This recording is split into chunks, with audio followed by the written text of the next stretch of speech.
And finally, in first place, that's a hell of a long title, Penny Brun.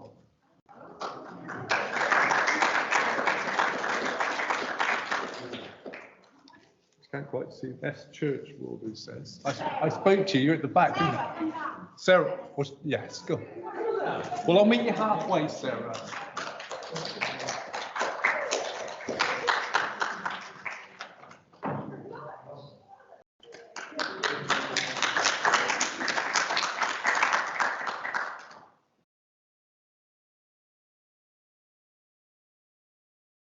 So thanks so much, and hi everyone. So my name is Bea. I'm a GP by background, and just to give you a brief overview, so I was a GP in Hertfordshire. I lost a patient to late stage cancer, and I recognised quite quickly that majority of patients in our practice and actually in our CCG were being diagnosed in late stages. And actually, when you take a step back, it was the case across the whole of England.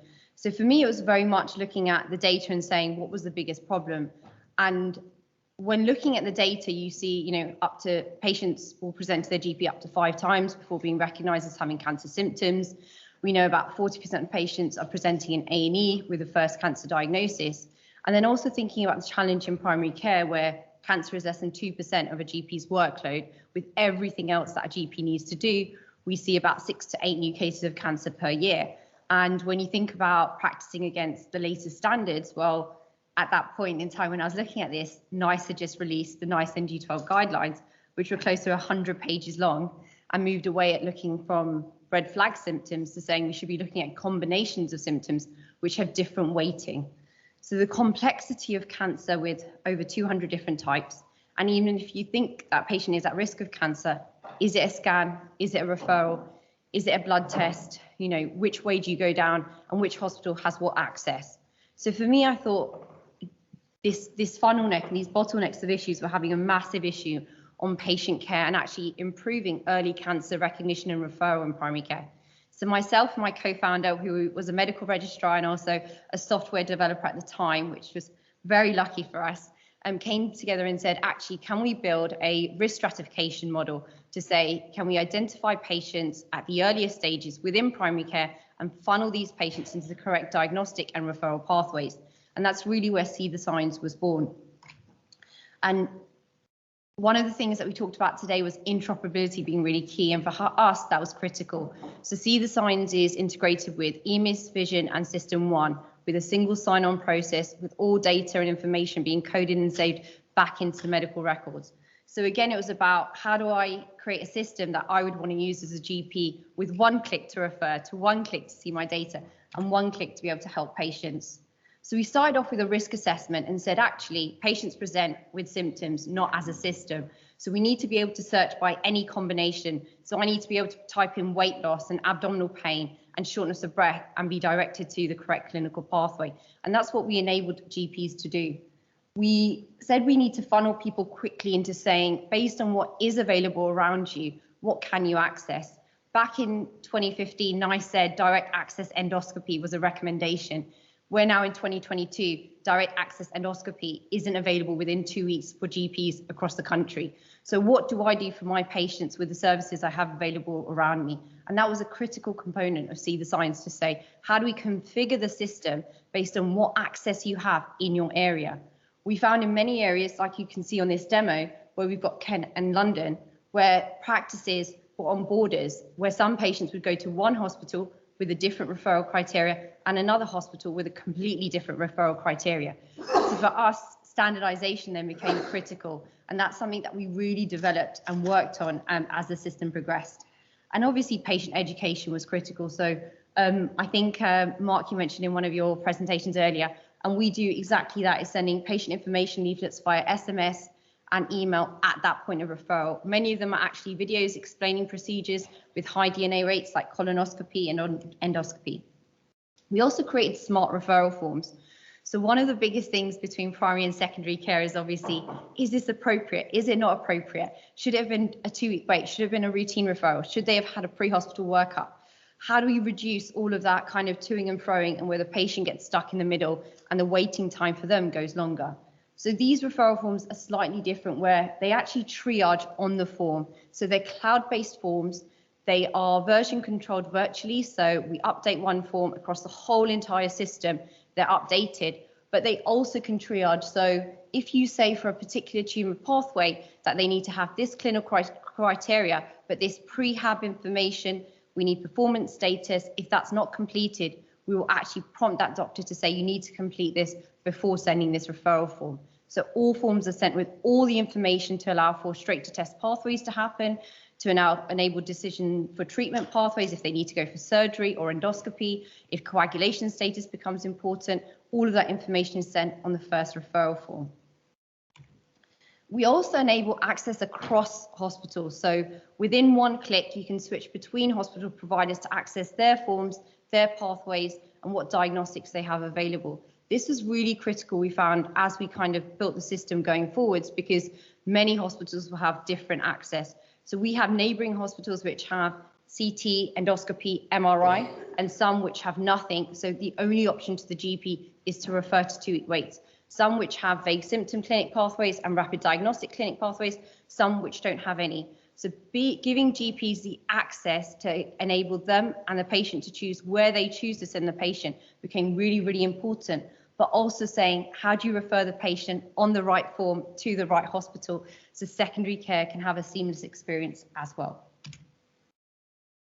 One of the things was safety netting. We were really surprised to find early on that a lot of practices were using whiteboards, Excel spreadsheets saved on local hard drives to track patients, or they were running manual recall processes to try and say who is actually on a cancer pathway in our practice, where only one person or 2 people were trained to run that manual recall list. It was cumbersome, manually intensive, and it wasn't a safe, effective process. Through See the Signs, if you use a referral form and the risk assessment, patients are automatically tracked onto this dashboard. You can see the date, the presentation, the working diagnosis, and the number of patients. And we also have a waiting time, so you can see where they are in their FDS standard. When the result comes back into the medical record, we pull that through and populate it onto that dashboard, so the GP doesn't need to enter that data in manually. So again, trying to automate that patient's journey to say, if they need multiple tests and investigations, how does primary care keep on top of that? The other thing that was super interesting in primary care is when we went to GPs and said, we need to be better at cancer, a lot said, we're very good at cancer already. And I said, well, tell me about the data. And it was experience of 1 generally. And we realized that, especially because PHE had an 18-month lag time, is that it was very hard to give clinicians the information they need to take a data-driven approach to improve clinical care. So for us, we then came to realize that we really need to be thinking about a data-driven approach. So we started showing practices in real time their cancer performance data as a practice and as a PCN, both from referral rates, new cancers detected, conversion rates, and we also showed them their PHE data so they can see what their emergency presentation rates are, their detection rates and conversion rates as a baseline. And we do a lot of training and support with them to say, how do we improve off your baseline? What is your PCN's average? What is your CCG's average? What is England's average? And how can we drive up performance rather than, I think, just saying, let's make sure we do better. A bit about impact. I think we talked about data all day today. And for us, one of my key things was we didn't want to just create a system. We actually wanted to see, are we having an impact? And we've just been going since 2019 with EMR integration. So this is obviously trends that we're seeing in the areas that we're seeing. But with the risk assessment that you saw, because we're risk assessing every patient that is going through a cancer pathway, actually about 10%, you get information back just saying your patient's not at risk of cancer. So a lot of these patients actually is about reassuring general practice that these patients don't need to go down a cancer pathway or referral pathway. GPs can still refer based on gut instinct, and again, that can then bypass some of the criteria within the system. But again, I think with elective recovery and everything, this has been really critical to support that. Detection rates, this is obviously something that was really important to us. So again, this is some data from some of our initial sites looking at cancer detection rates using PHE data with matched control sites, and then the CCGs that were using See the Signs in 3 different sites in East of England, North London and South London. And you can see the percentage improvements in cancer detection rates. And one of the key things for us is looking actually at the referral rates number. So it's not that we're putting more people through the system to try and diagnose more cancers, but it's about how can we pick up the right people intelligently, so sending the right people who are at risk of cancer through the system. So actually you can see from referral rates in all of the CCG sites that See the Signs were being used in, the average referral rate was actually lower than both the control sites and across England. During the pandemic, just to say, we saw a similar pattern. Obviously, the pandemic devastated cancer across primary care and secondary care. But what was really interesting to see when we looked at some of the highest using practices in some of the areas we were, is that we were diagnosing more cancers during the pandemic than they diagnosed pre-pandemic, but with fewer referrals. And we saw this pattern actually in a couple of different areas we supported with. So on the left, again, pre-pandemic, pre-See the Signs, we compared practices within the same area using and not using See the Signs as a control. And despite the practices having a higher cancer detection rate pre-pandemic, pre-See the Signs, you can see on the right, they had a greater drop from 66 to 55%, whereas we saw an increase in cancer detection rates and a safeguard in the number of referrals that were done during the pandemic in the sites using it. We also saw an impact in the cancer waiting times in the areas we're supporting. So we saw a protective effect of See the Signs in these areas, as we know that a lot of the GPs were still able to conduct cancer risk assessments remotely with patients through video consultations.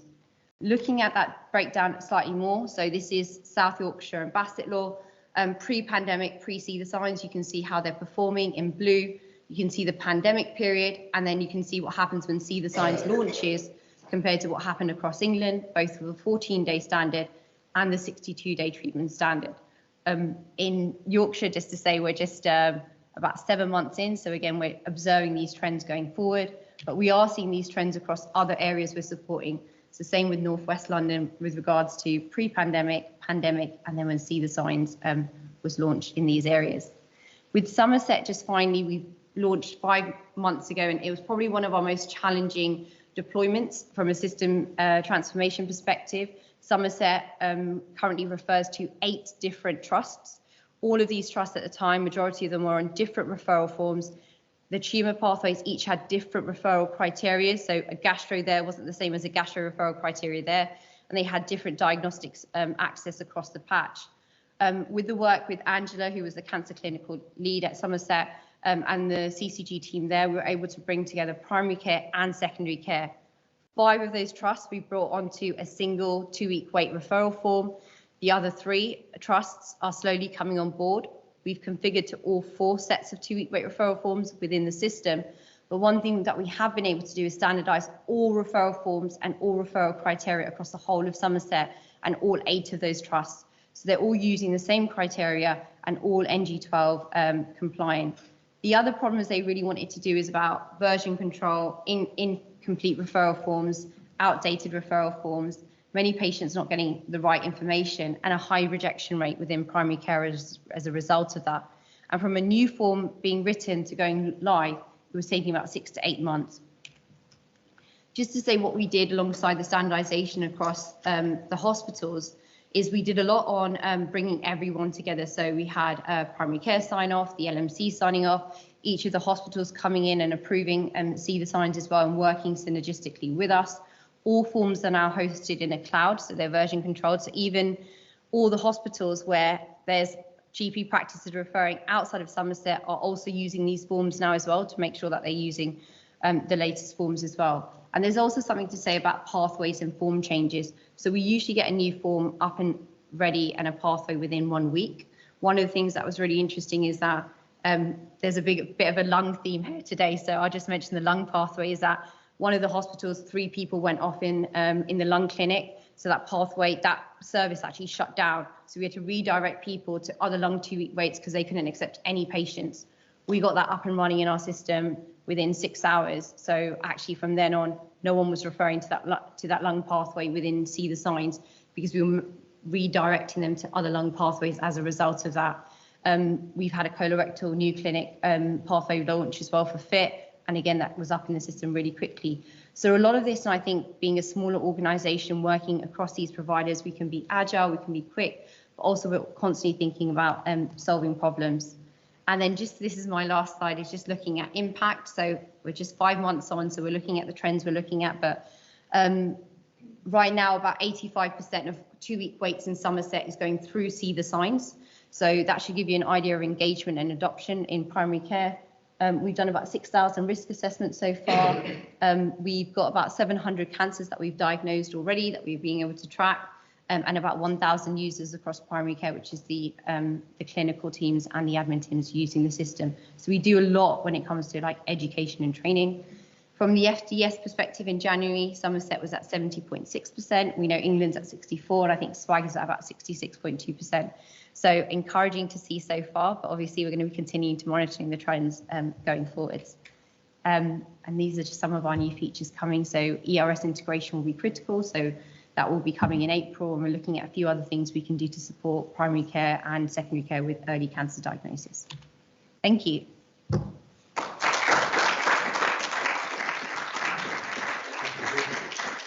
Are there any questions for B then? Order. Thank you for that very enlightening talk, and I feel like for what I'm doing for lung cancer, this is right at the beginning of that whole holistic pathway from patient having symptoms to actually being treated. 2 questions. First one, why is it not in Gloucestershire? That would be amazing. And the second one is, this might be on the grapevine, but a GP colleague of mine said that to use C signs, you have to kind of go out of EMIS or System 1 to use it and come back in again, which does put some GPs off. And if that is the case, is there any way of kind of hopefully integrating more? As you've seen from my side, I like having everything as much condensed into a nice, usable package as possible. It is fully integrated with EMIS System 1, but it's a cloud-based system, which means that when it opens, when you launch See the Signs, it will launch basically as a web browser, but that then enables that technology to be the latest and the most up-to-date. If you work in a kind of a template-based system within EMIS or System 1, the limitations and I think that's what happened previously, you're going to have to continuously run updates locally. And that's the reason why I think version control was such an issue, because no one updated their forms. But everything is saved and it's quite seamless. So it's actually quicker to use See the Signs than any existing processes. So, and you know, if anyone wants trial access to play around with the app, we've got an app version and a website version as well that you can see, but it's very quick. Is there any plans? We had actually, and Heinz really wanted to bring it to Gloucestershire as well. We had lots of conversations with him. I'm not sure where the conversations have gone so far, but yeah. But we had a lot of support with the Spike Cancer Alliance as well for this project, which helped us take it off the ground.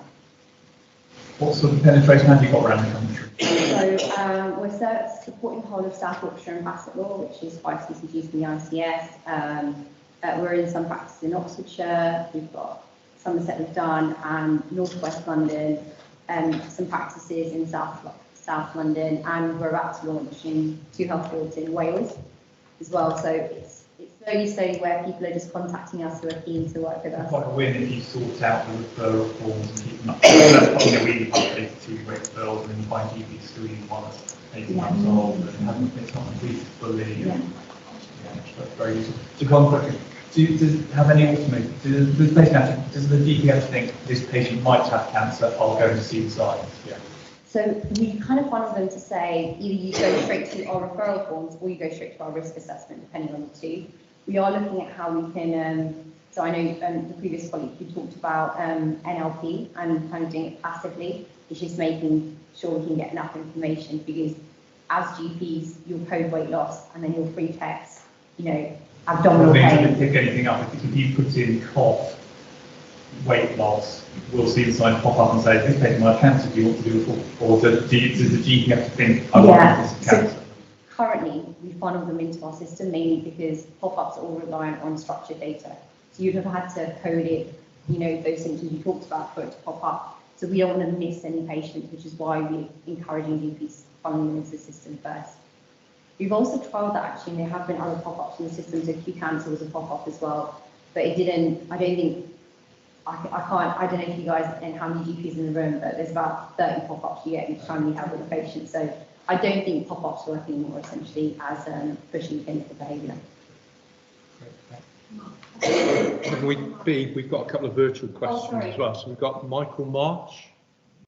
Could you step up to the microphone, because I couldn't hear what you saying. So just very briefly, what's your thoughts about patient and public interface in the future? We've actually had a lot of patients contact us and just say, can you support us with cancer risk assessment? So it is something we're looking at for a See My Signs version of the product to see. But one of the things we're looking at is how that integrates with See Their Signs. So in areas that See the Signs is being used to then essentially have a patient-facing application where those symptoms can then go and drop straight into the medical record and prompt the doctor to say, based on these symptoms, actually this patient is eligible for X, Y, and Z. So how we can make it a bit more seamless rather than, I think with most patient interfaces, it's just go see your GP or, so we're just looking at that pathway to make it more intuitive. Yeah, I'd say NHS number and NHS app could be key to that in terms of looking forward to the future. But thank you very much. Thank you. We've got a question from Catherine Dolman. Presentation and really inspiring to hear that.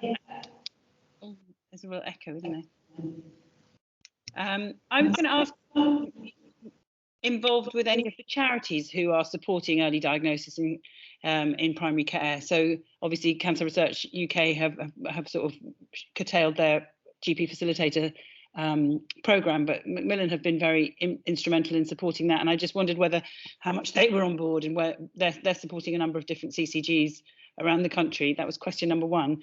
And question number two is a bit of a passion of mine, if whether your app could be used to do what I'd call intelligent 2-week wait referral, where people are given sort of lifestyle and preventative advice at the same time. So that could be a sort of automatic feature, as well as using the sort of pathways to get people to the right places, get some of that early information up front about. It's often a teachable window when people are thinking about lifestyle in a slightly different way. And I just wondered whether there might be any scope for that. I'm very happy to talk more about that.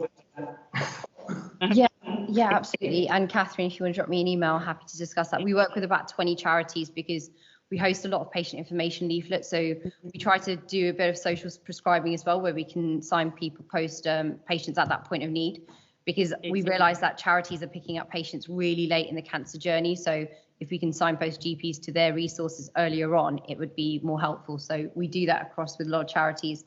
With your second point, yes, I think definitely we could do, we could automate that. We can see they're smoking, so we just automate a smoking cessation leaflet or referral at that point. So that's stuff that we do. We do that already with cancer care reviews, but we can even do that earlier on. So yeah, happy to discuss that with you further. Fantastic, thank you. Thanks. Can I just put my hand up? Oh, sorry. When you're talking about the patient app, I'd be interested to get involved, because Matthew's a prime example. 3 visits to the GP and his brain tumour was missed. And once we knew about brain tumours, it was screaming out, this is a brain tumour, and yet it was missed. So if you want some patient input, then point in time, give me a shout. Definitely, thank you. Thank you, very Bea. much. Thanks. Thank you.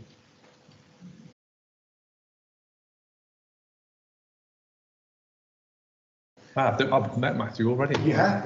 Yes, I'm Matthew. There we go. Over to Matthew then. Afternoon, everybody. It's difficult to follow, Bea. It is truly inspirational, and I can say as a GP in Somerset, See the Signs is making a massive difference to the people of Somerset. Absolutely massive. Having spent 25 years wrestling with that landscape, your innovation is making a difference. So thank you. And as I say, I would absolutely endorse anybody in the room to talk to their system and follow up with Bea. So Matthew Dolman, I'm a GP. I've been a GP in Somerset for 25 years. I wear a number of hats. I work with NHS England regionally, Southwest, as the primary care PCN, primary care network clinical advisor. So working across the region, helping primary care and the team of teams that actually are within a community to sort of redesign the future, as I would describe it. I also work in Somerset with the CCG and have done for many years, and that's what I'm talking about today, a research project I've been involved with for nearly 6 years called BRAVE, which uses AI-driven visualisations to risk stratify a population, a community. It's a digital tool and it's designed to empower people and support health and care teams in Somerset to work with people and have different conversations. And from the outset, I'm a GP, I'm a generalist. I have very little digital technical knowledge, But I'm absolutely passionate about how do we help people and teams have different interactions, different conversations, and how do we use data, particularly big data, to unlock that potential. I've been working with colleague Ignat. Ignat is a fully qualified medical doctor. He also has a degree from Yale, a degree from UCL, and is 35, and is probably one of the most amazing people I've ever met. And I had the fortune to meet Ignat 5 years ago when he was working out of Oxford doing genomic work with big data, and presented at an NIHR presentation. I was on the panel, and we made the connection. At the time, I was chair of the CCG in Somerset, and we had a big data, whole population joined up, linked data set. And we managed to link that with Ignat and his company Bearing. And over the 5 years, we've worked together in an incremental, small step change approach to get to where we are now. It's a machine learning tool. It's, as I say, been designed and crafted in primary care for out of hospital teams. So Ignat would come to the surgery every Friday from Warwick, sit in the surgery upstairs and interact with the team and built the interface, listen to us again, and listen further. And that's why I'm very, as I say, confident that what we have as a product, and for me, that visualization, how we present data to busy mixed teams is so fundamental. We engaged with families, carers, within the practice where we started, and again, that opportunity to work within primary care of small businesses is really empowering, that autonomy. I say it was fortunate that I was within the system, chair of the CCG. The CCG have been supportive. We've worked with the AHSN over the years, and also the CSU. So it was a system and sort of regional support offer that's been wrapped around. Brave outperforms any other risk tool. This is a C-statistic representation in terms of how accurate the tool can be. So for every 100 people, it will predict 86, which is a very powerful effectiveness in how it delivers the data. And as I said, my sort of element, I'm really passionate about teams and people. And that starts with the person in front of me or you, whether you're a clinician or a carer. It's about people, it's about teams. And obviously now, as we move into this multidisciplinary phase, how we work together. And that's what I'm working with at the moment, a multidisciplinary team with a pharmacist, an OT, a nurse, complex care GPs, using the visualizations to sort of take us forward and embrace human-centered design principles. I really think we have to focus on how do we create the environment that allows teams to use the data and for patients to understand it, and move away from that icon on a desktop. So many times over the years, we've just seen an icon arrive, and we wonder why it's not got the uptake on the front line. So what does Brave do with the person? It generates a score from 0 to 100. It will give you a percentage of your risk of going to hospital this year, the future. It will, so it gives a very simple representation to the person or the team about their risk of admission to hospital. It will also measure their complexity on a scale of 0 to 100. And it's also, as you'll see, got built-in demand impact predicted for the next year for the practice. And again, it can be the conversation can be initiated by anybody within the practice or within the team. Simple visual there in terms of 0 to 100, self-explanatory.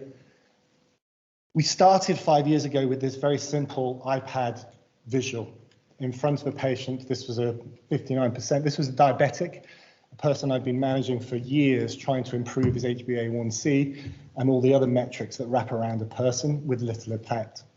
When we actually went through and presented him his Brave score, that he had a 60% chance of going to hospital next year, within 6 weeks, we saw a change in his behavior, both in terms of lifestyle and compliance with his insulin. I mean, it was just because it was a human response to a metric that actually means something, as opposed to talking to people with a blizzard of numbers that just phase people out, frankly, doesn't it? So that was always from the outset, my interest was in that simplicity and the visualization. We then moved up into practice level, so we could work with the team, and again, as I've said, working with Ignat to actually design something that worked for the practice team. And we created a dashboard. I'm going to show you very quickly it live, but this is just a simple early mock. It's not a mock-up. This is how it was. Nothing terribly revolutionary there in terms of what it shows. Patients in a practice, their complexity, average demand. We built in cost early on. We've taken that off now, but it's absolutely got that functionality from a system level to start looking at sort of the cost. But it's that complexity landscape to hold in your mind, and we'll just pick up that when I do the live demo. So each dot is a person within the practice on a graduation of BRAVE scores. What you can do is easily manipulate, oops, and I'll show you, manipulate the box as a team, and actually then it will give you the NHS number, and you go from 30,000 people to one person. I'll show you. So the team can lock into that person and think about how are we going to support them with direct care. You know, and again, the teams can work with high complexity, who we know, low complexity, and think about demand. Of course, the rich area is that middle ground, the people we don't know, the people that actually, you know, that's where we've got that opportunity to get upstream and make a difference. Incredibly powerful when you start thinking about multidisciplinary teams and system working and making an impact for the system of the future. It can be configured so you can drop in set cohorts of patients. You could drop your cancer register in. I drop my care home register in. You can configure it, and again, it's designed to be usable by the teams for them.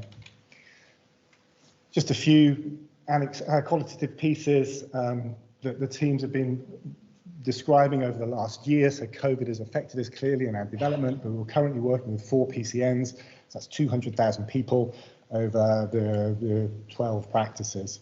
Clinicians like it, they can relate to it. Patients and families have responded to the score. And I think I've said it a couple of times, this idea of human-centered design, I'm really absolutely convinced we need to support our teams across the country to actually engage in human-centered design. So that make sure that, you know, person-centered design, what matters to you, and I talk about what matters to us. So we have parity between the personalization and actually the teams that are delivering. And I think that's really important we bring that into, and I think we've heard it today, haven't we? How we do that and support that as a methodology, which obviously links with QI, but I think it brings a more creative element into that design piece.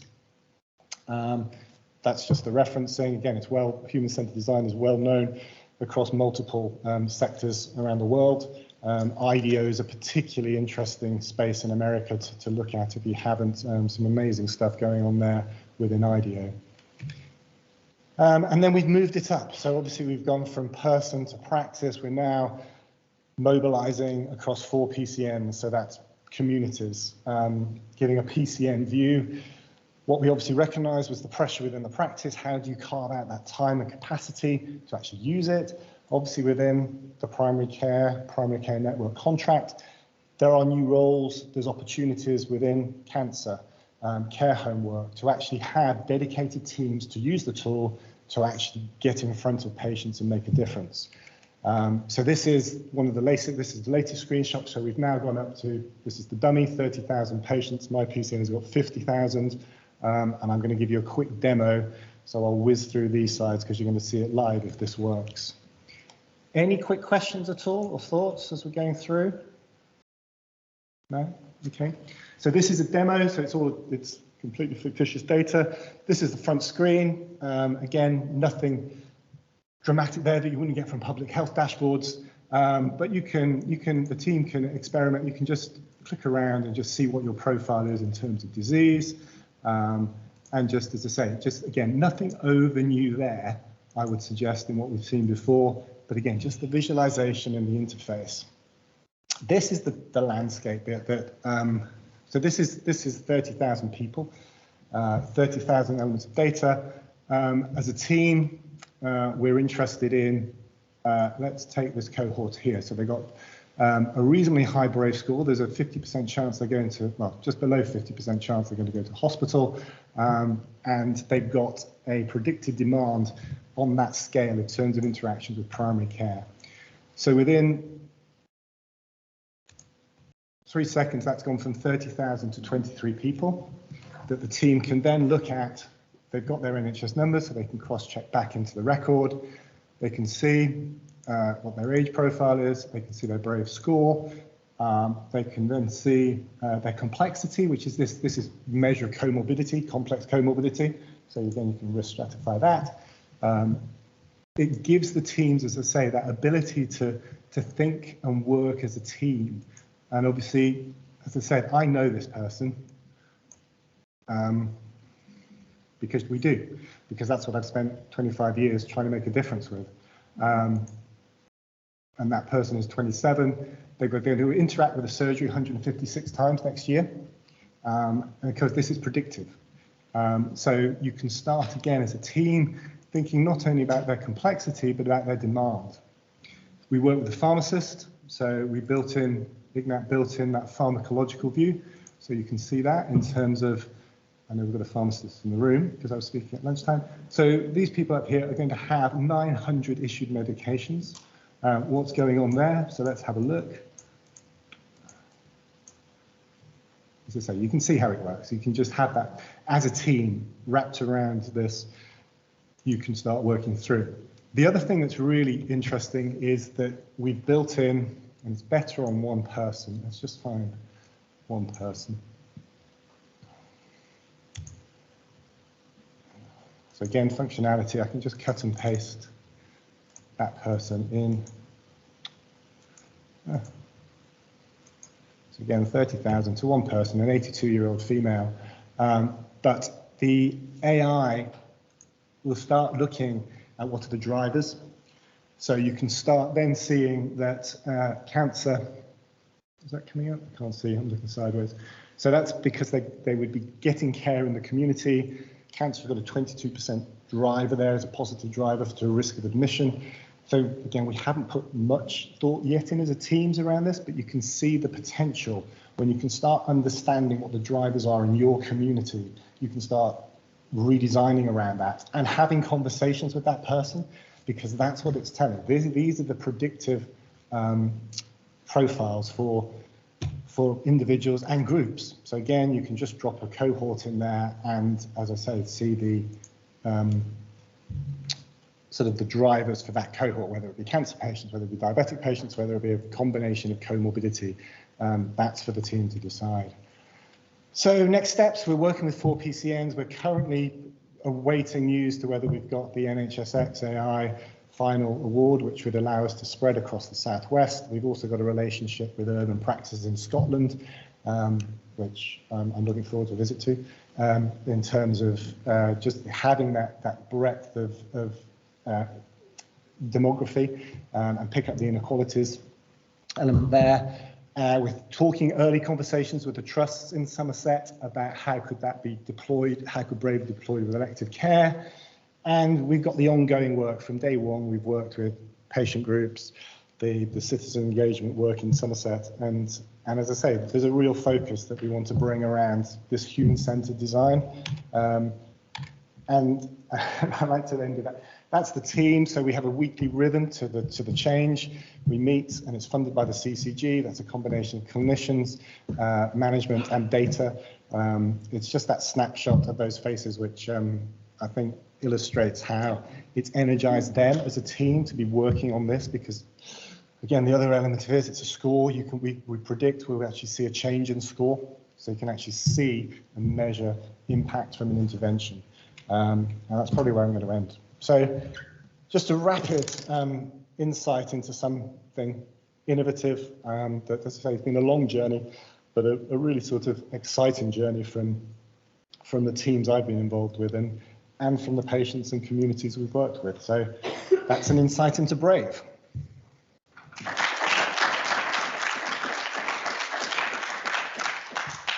Thank you, Matthew. Any questions for us? Oh, there we go. I'm just from my geeky side. Yep. Fantastic looking at. Looks like user-centered design through and through. Yep. It looks like it flows very nicely. I'm curious about the digital infrastructure. What are you using there? Sort of React framework or? You've probably over-geeked me. So yeah, I mean, it uses machine learning that uses that data set. We pull on a bi-weekly from each practice into the machine learning that's held within the CSU with bearing, and then it, as I say, it pushes back down. But again, I can't answer the over-technical question there. I'm sorry. Just curious. Alan.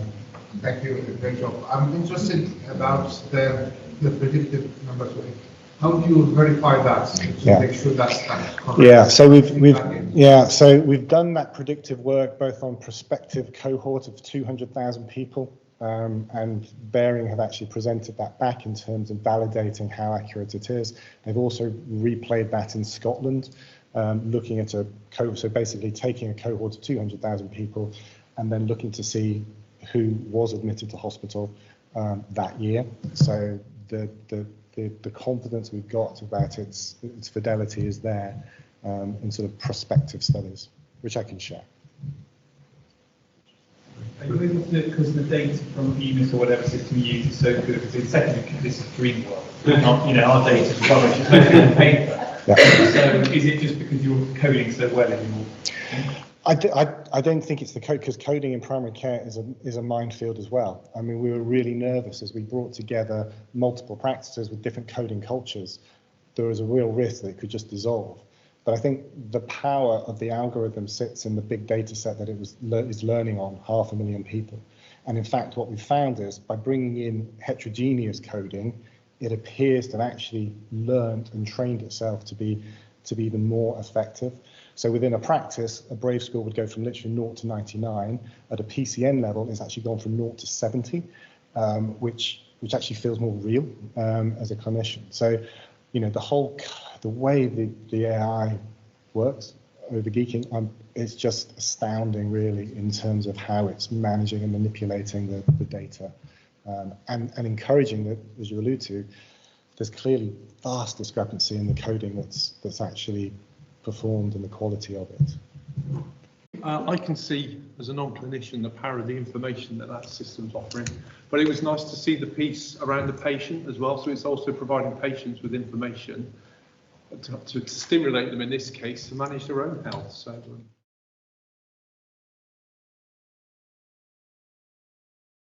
Thank you, everybody. I'm sorry I'm not with you. I couldn't get out of clinical duties today, but it's remarkable to be speaking to you all with such incredible talks. I'm literally mind blown. We've been really talking about big data, and I suppose this is an application of technology down to the individual.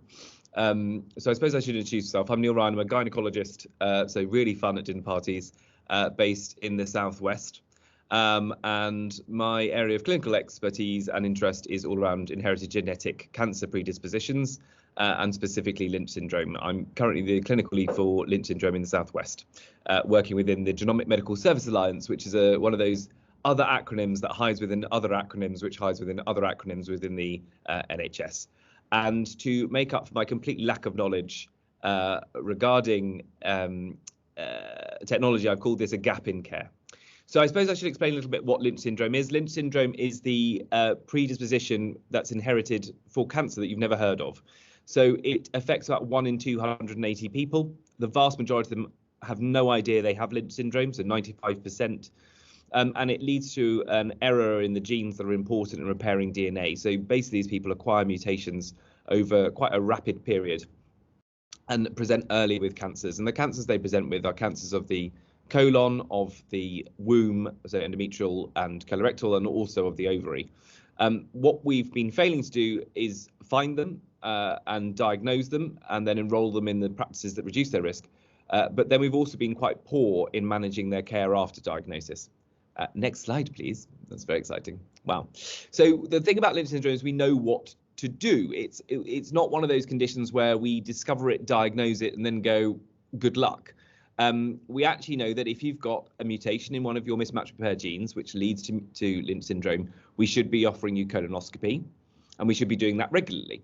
We know that we should be offering you aspirin, because if we offer you aspirin, we dramatically reduce your risk of colorectal cancer by 50% in Lynch syndrome. It's massive. So just a simple intervention of starting aspirin can actually cut in half the number of cancers an individual will experience. From the gynecology side, we know that we should remove your womb tubes and ovaries at a time that's good for you, usually around the age of 40 to 45, once your family is complete. And by doing so, we remove your risk of womb cancer, endometrial cancer and ovarian cancer. And we also know that by finding people with Lynch syndrome, we can cascade test, find the relatives that are not affected at this point in time, and prevent them ever from having a cancer with these interventions. But also those who do get cancer, we can personalise their treatment. There are specific treatments that work extremely well in people with Lynch syndrome. And by finding those with Lynch syndrome, then we can modify what chemotherapy and adjuvant therapy we give them. Next slide, please. Right, so what should we be doing? Question mark. Next slide, please. Yes. So what we should be doing is we should be following the international guidelines. So there are good guidelines on what we should be doing for women with Lynch syndrome, and there are excellent guidelines as well about what we should be doing about managing the colorectal risk. So what I want you to take away from this slide is that it's not confusing what we should be doing. It's very clear what we should be doing. We also should be testing, and that's come through from NICE. So they've made very clear that we should be finding these people with Lynch syndrome, and we should be finding them in our cancer populations, in the colorectal cancer population and in the endometrial cancer population, so that we can go on to find their relatives who have not been affected by cancer and prevent those cancers from happening. So there's a real importance not only to find those with the disease that have got the phenotype, the cancer, but also those that have yet to develop it. And there's a real prevention piece that can be had in that population. Next slide, please. The other thing is that finally there's been some funding for this now. So the NHS has really seen that the care that's being delivered nationally around Lynch syndrome was poor. It was very much a postcode lottery. It really depended on you having a clinician in your region that was interested. There wasn't testing that was universal in the cancer populations that there should have been. There wasn't the colonoscopy that we needed to see when you had the diagnosis of Lynch syndrome, and COVID has been awful. So we know from our own local data that lots of endoscopists, through no fault of their own, because it wasn't recorded properly, removed people with Lynch syndrome from routine recall because they had no idea why they were coming in for a colonoscopy. And people with Lynch syndrome had had it so poorly explained to them that they didn't know why they're coming in for endoscopy either. So there's been commissioning. So there's been commissioning around the test, there's been commissioning around the surveillance, and so the money is now in place, and we should be without hesitation offering these interventions in our population. But what we found is that we're not, and that's the big question why. Next slide, please. So how are we doing in our region, knowing now that we've got this commission, knowing now that we know what to do? Well, data from the gynecology side, obviously from my side across the region, shows that we're doing very badly. This data is now old. It thankfully is a couple of years old, and there's been a lot done now to increase education. But our baseline, our starting point was extremely poor. 20% of gynae oncologists, these are specialists working within gynae cancer, didn't know what Lynch syndrome was. Remarkable. Absolutely insane. 3% of endometrial cancers are because of Lynch syndrome. They'd never heard of it. You also just had completely different standards of care depending on where you lived. If you had Lynch syndrome, some people got gynae cancer surveillance, some people were offered risk-reducing surgery, some people were offered nothing. Next slide, please. This is some of our local data just looking at whether or not we're testing our cancers, and we are generally testing our cancers, but we're not then referring people on to clinical genetics, something that we need to do. But then when they've been referred on to clinical genetics, those people aren't being appropriately followed up in the community. Next slide, please. So where are the problems? So what we know from our data, and also from some anecdotal evidence, which I know is extremely poor, but has been borne out in the data that we've now got our hands on, is that what happens is that you get diagnosed with your Lynch syndrome, you go and see a clinical geneticist or a genetic counsellor, and you have a really in-depth 1-hour appointment with them. You get a really detailed letter at the end of that, and then you're discharged back to primary care. Primary care will probably get a letter saying that you've got Lynch syndrome. They will also get a copy of the letter that sort of outlines the surveillance schedule and information around that. But really, that's it. So the patient is meant to understand from that all of the things they're meant to do with their condition, with one letter that is given to them on paper, which they could easily lose. And that's the only thing. Then they're meant to go and see their GP, if they remember to try and organise that onward surveillance. And the GP may not be expert in Lynch syndrome, may never have heard of Lynch syndrome, although again, we're doing a lot of education around that.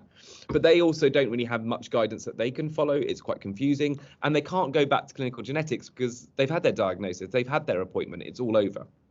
So what we were seeing in the region was that basically the GPs were being left to coordinate this without any support, without any training, without any funding, without anything. And they're just being asked to get on with it. There was no regional coordination. And what that basically meant was that people got their diagnosis, were told what they were meant to do, lost their letter, forgot all about it, didn't really remember what was important for them when they had Lynch syndrome, and fell off all of the surveillance they're meant to have, stopped taking their aspirin, didn't see their gynecologist, didn't discuss family planning. It was a complete nightmare. And this is what the data's borne out. Next slide, please. So how do we improve? Oh, a good old link slide. So this is the model that we're trying to adapt within our region. We're actually making progress, and that's thanks to some amazing leadership from the GMSA and also some funding from the cancer alliances. The idea is that we're going to appoint a regional coordinator for Lynch syndrome, someone who holds a registry of everybody that has Lynch syndrome, and that will be tracking their endoscopies, will be writing to them regularly, will be a point of reference for GPs to contact, will be coordinating their care across the Southwest. So it takes it out of the GP's hands, who have already got far too much to be doing, gives it to a dedicated individual who can coordinate the individual's care with Lynch syndrome across our patch. We'll also keep finding the people that we're diagnosing by having regular links with the MDT, and they'll data upload all those people that they've identified with Lynch syndrome. And we'll also be asking the lab to send us all their Lynch syndrome tests and identifying those with Lynch syndrome through that route. Through the regional coordinator, we will coordinate their surveillance. So we're going to take this regional and take it out of the hands of those GPs who just don't have the time, don't have the training, don't have the funding to be doing this. Next slide, please. The other thing that we want to do is give patients the ability to coordinate their care and really empower them so that they are better placed to ensure that they know the things that they need to know. It's not a bit of paper, it's information that they have in their pocket on their phone. It's an ability to schedule their follow-ups, schedule their colonoscopies, set reminders on their phone. And also for us to communicate with them en masse, so push and pull data. Push data to them, say, you need to have your colonoscopy. We've seen that you haven't had it because we've linked up to NHS Digital and they've told us you've not had your colonoscopy yet. Please can we book this for you? Contact us on this email, etc. And also for them to send us issues, questions, concerns, and just communicate through the app. If it's okay, I do want to quickly share my screen at this point just to show you how the app works. Is that possible? So this is what the app should look like. It's being developed by the guys behind My Sunrise, which is an amazing platform that's being used in the Southwest to provide information mostly, but also they're going to increase the functionality on the app so that they do have these push functions and scheduling functions. But it's being used by trusts in the Southwest to provide information around cancer pathways and has got excellent feedback. So this is being led by George, who's a GP based down in Devon. And he is one of the founders and also one of the techie people within Sunrise, and they've also got some program developers, and Thomas is the one working on this one. So the app will look like this. It will come up on your phone. Obviously, you'll agree.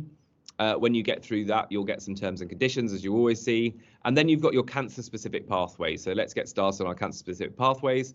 And we would select Lynch syndrome. So it sits within all of these ones that are there to give information, but Lynch syndrome is the one that we're interested in. You click on that, you would select your region, because the hope is that eventually we can start providing this app for patients across the United Kingdom, but we'll be the Southwest. And then you'll choose your area. And the reason that you choose your area is that allows us to identify where you're going to be referred for your endoscopies. So it might be that we change this to your local hospital, but many patients don't know that, so we'll just ask for their area. GP practice is something that we've discussed. Most patients will ask them to select this, but it's not mandatory. And that's just so that we've got the ability to send letters to the GP and communications to GP to keep them in the loop.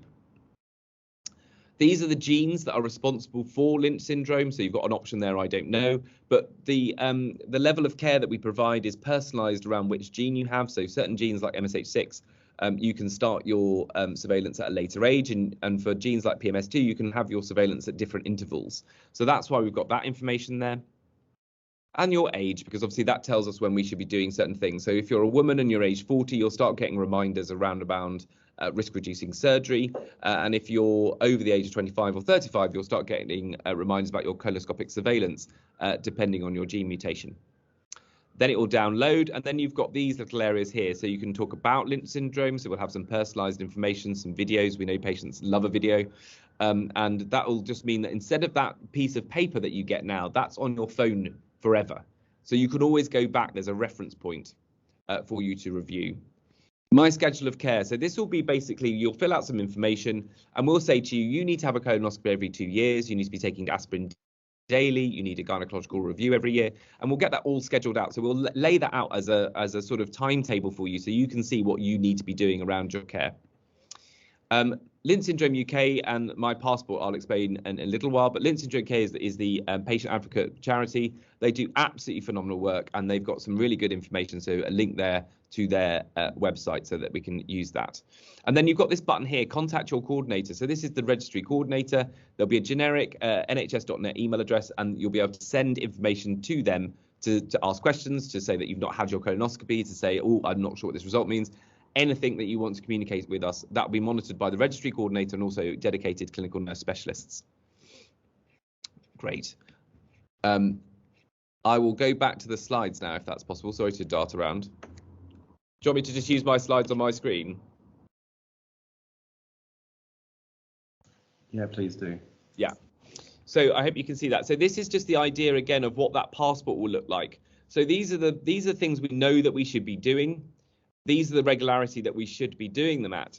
And the patient will be asked to fill this out pretty much every year. So are you on aspirin? Not discussed, but you're not having any of it, you're on it. Have you had your H. pylori eradicated? No one's talked to you about that. Oh, we're planning on getting that sorted out. Oh, I've had it done. Have you had an opportunity to get your relatives tested?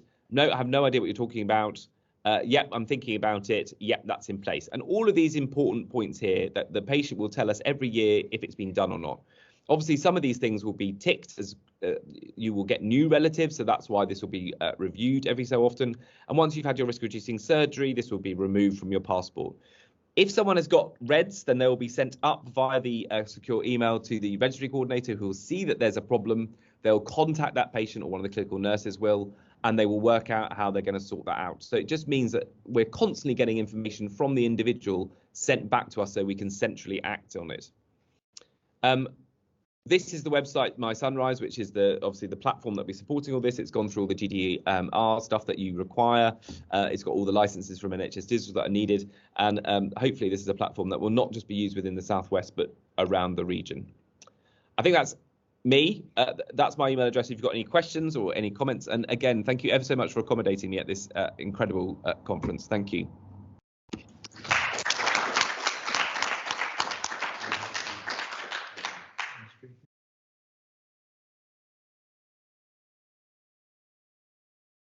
Thank you very much, Neil. That was really interesting. For me, as a member of the regional team, I have to confess that Lynch syndrome only entered my consciousness last year.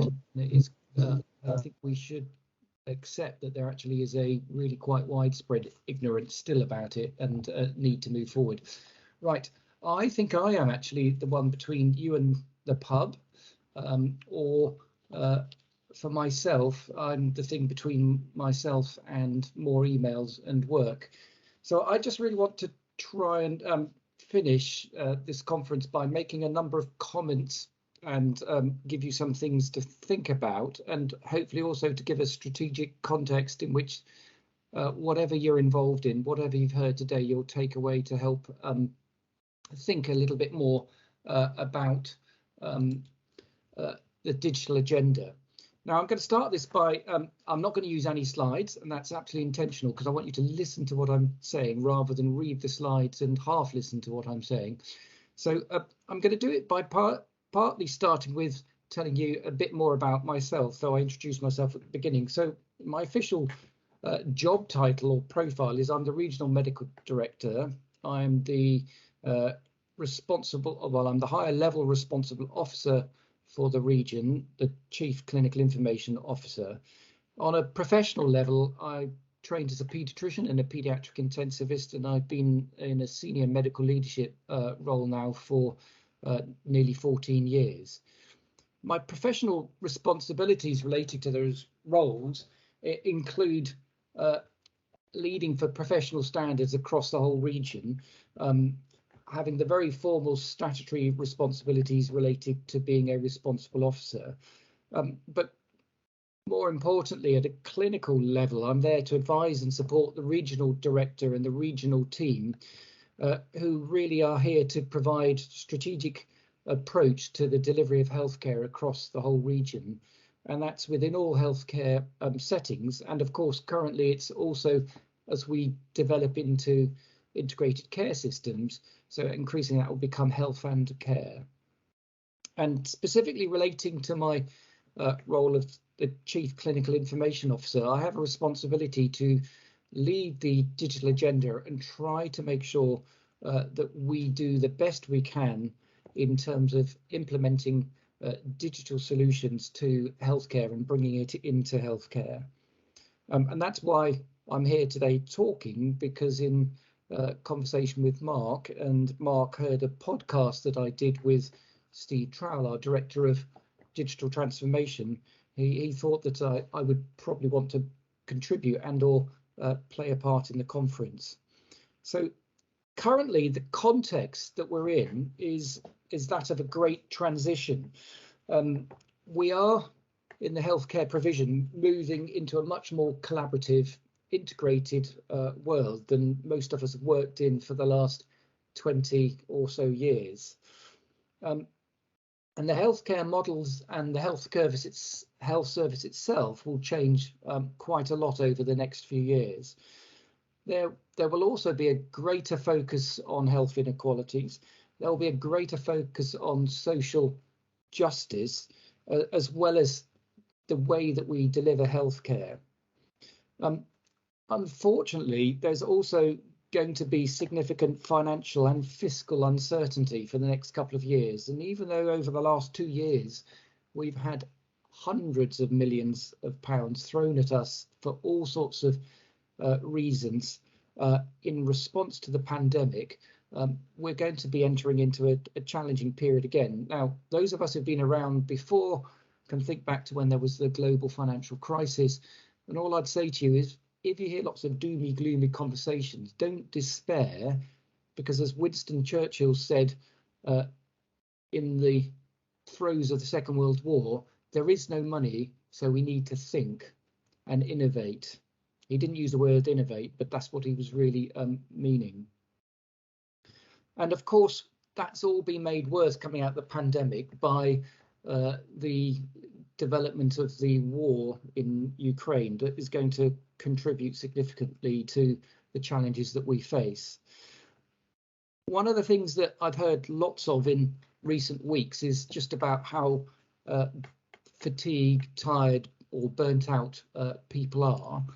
And I know there is an element of that, but I certainly didn't detect it in any of the talks that I've heard today. So I know that despite that, there is huge resilience within the healthcare services and other sectors that should give us reason to hope.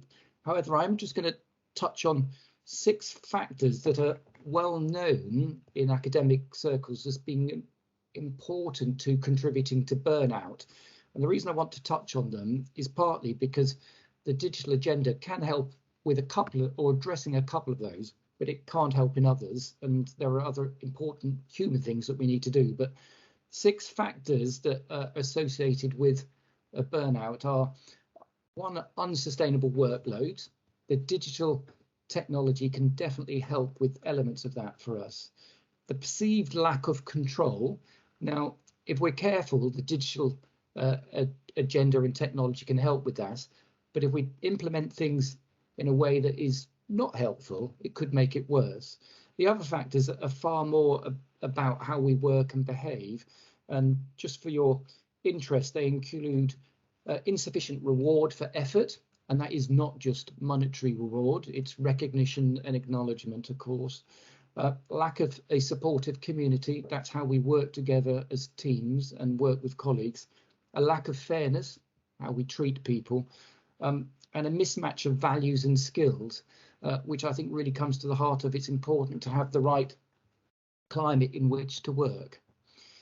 And therefore, I just want to very briefly touch on some of the research and learning that comes from Michael West, who hopefully all of you have heard of. If you haven't, please look him up and look at some of his work on compassionate leadership, effective team working, because you will find it interesting and useful in your everyday life and work. But taking stuff from Michael West and his focus recently on compassionate leadership, we will get the best from healthcare when we have a number of key factors in place. First is we need clear visions, and you need to have a focus on high quality care and safe care. And again, the digital agenda has a key role to contribute to that.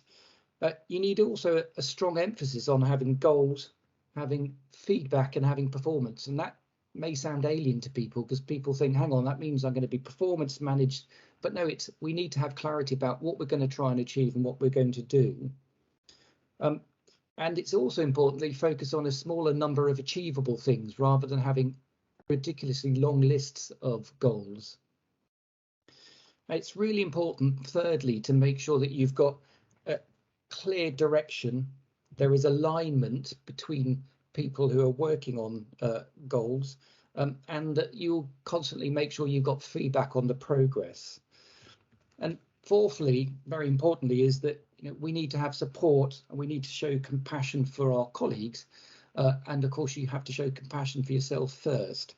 And along with that, that therefore means that we need to have respect, value each other, support each other, and be inclusive.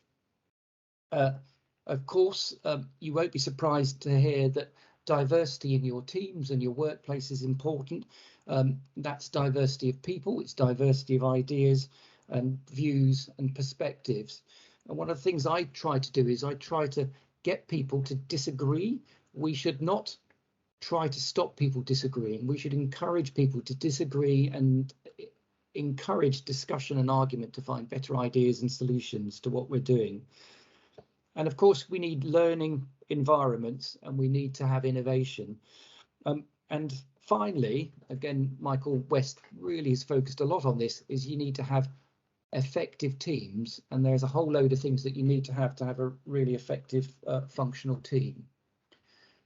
So how's this all linked to the digital agenda and what you've been focusing on today? So my points that I really want to stress are that in terms of the vision for the digital agenda and digital technology, it has to support three key objectives, and they're really very simple. And listening to the talks I've heard today in the afternoon, I think mostly they do.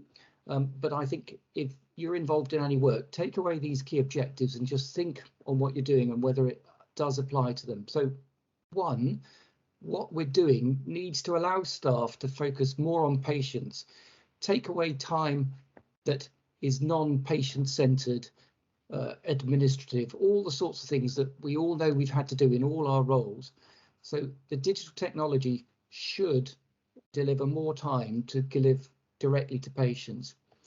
Secondly, digital services and digital technology should put things increasingly in the hands of the citizen. Healthcare and medicine in particular has been paternalistic throughout its history, and we need to really challenge ourselves whether we are still being paternalistic. We still hold the information on behalf of the patients. Apps should be patient-centered, patient-focused, and the information should be in the hands of the citizens, if at all possible. And of course, linking apps with the NHS app as a key way to access them is going to be key to the future. And thirdly, patient data needs to be safely, reliably available and accessed wherever care needs to be delivered, including in the home of patients, in any community setting and hospital, but also across the whole country. And for us, that is England. And therefore, what we're doing, we need to be thinking, is this going to help to deliver that agenda in the longer term future? Now, from an NHS England perspective, we've got a role in trying to make sure that there is a strategic approach to all the digital innovation and transformation. Easier said than done, but I think that we do have a role in trying to make sure that we're thinking big and not just locally. And that's why it's certainly been encouraging to listen to the various apps where the desire is get it across the whole region, get it across the whole country. And finally, I want to sort of briefly touch on Tim Ferriss, who's leading the transformation at a national level for NHS England, and the NHS Digital and the NHS X teams that have come into NHS England are coming under his leadership, and he's got 10 key transformation priorities. I'll list them out very quickly, and you'll see that digital is key to many, if not all of them. So firstly, there is a desire to expand the function of the NHS app. So for all of you that are involved in app development, please make sure that you're thinking how it links to the NHS app. Secondly, home, hospital and virtual ward as a concept, and delivering healthcare remotely is a key ambition that with every health system should have the equivalent of another hospital worth of beds, but all held virtually. Thirdly, there is the desire to redesign pathways end to end, with digital tools being key to that. And I'd say rather than redesign, we should be thinking reimagining and making them different, not just digitized, as it were. We've got to increase our diagnostic capacity, and the digital agenda is going to be key to delivering that effectively. Fifthly, increasing the EPR and levelling that up across the country. Getting the data architecture better, having a coherent plan for health, for planning and for research. And population health and personalised prevention is going to be key, and the last talk by Neil touches on some elements of that. Eighthly, computer assisted processes, and that includes decision support. And decision support we need to be thinking of not just for us when we're prescribing, not just for us to making sure we're following the right protocol, but in patients and the population hands, so that they can take better and more responsibility for their own health and decisions. The NHS platform needs to be developed to enable rapid cycle testing. And to illustrate what that means is during the pandemic, we have been world leading on testing new treatments for a disease that wasn't known before. And we know that we can test quickly, and we know that we can rapidly adopt new treatments. And the transfer of information and supply of that has been absolutely vital to informing that. And then finally, the NHS needs to promote its purchasing power and get greater leverage. And that includes in terms of our working with colleagues in the tech agenda. So my final sort of sentence is really, my personal ambition and vision is that things should be really different. As a paediatric intensivist 25, 30 years ago, I remember wishing I could do things differently, because I was trying to gather information to inform us about diseases in children, and I had to do everything manually, record it, transpose it. And yet, even then, there were monitors that would record trends that were not the same as what was written down on a chart by the nurses at night. And I knew that we could do much better with digital information and with technology. So my vision for the future is things should be radically different. If you think about the NHS app, on my phone, to log in, it just has facial recognition. So I look forward to the day when people come into our surgeries, come in for consultations, or we meet them, and facial recognition apps will recognise the patient, and instantaneously their record will open for us or for them, so that we can see the information and we can work completely differently. We can consult in a way that was never done, or we're not even able to think about at the moment.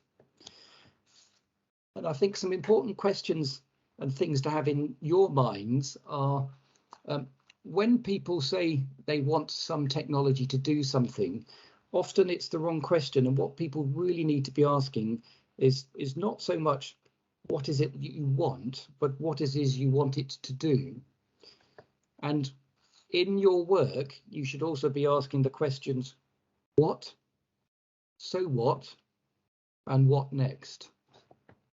I'm going to stop there. Thank you very much, everybody, for your contributions today. I hope that you feel inspired and energized to continue your work focusing on how digital technology can help us transform the health service. Mark, thank you.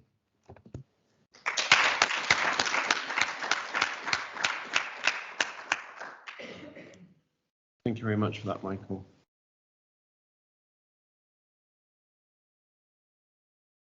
I haven't actually thought how we're going to close this. Andy, you want to come and close us? I think you should probably have the final words. You started the day from a patient perspective. Should we end it today from a patient and family perspective? From a patient and family perspective. Well, in that case, I'll probably take it back to Matthew and his strategy and his small steps. And I'm just wondering from today, because I've heard lots of great stuff, but it's almost where are we at? So sort of we've had sort of an oversight there, but it's what are we going to do now? What are going to be the next small steps? We all leave here today. What are each of us going to do? Whether folks want to put their hands up and say, well, actually, I'm going to go away from today and this is what I'm going to do, or whether I just leave you with that thought, I don't know. Fill out the evaluation as well. Fill out the evaluation, and yeah. Networking opportunities. Because I'll tell you what I was going to say, I'll tell you what I'm going to do. So I've got Joanna's details, so I'm going to talk to Joanna. And I saw Claire's still here. She's a lady who's looking at a sort of, it's an app for ambulance crews. So when they go out, they've got the patient details in front of them. And I've experienced that personally, not with Matthew, but for me personally, when the ambulance crew come out and they don't know about my condition. So I said to Claire, yeah, I'm up for this. So those are the two things I'm going to take from today. So, but otherwise, thank you. It's been a long, but it's been a thoroughly enjoyable day.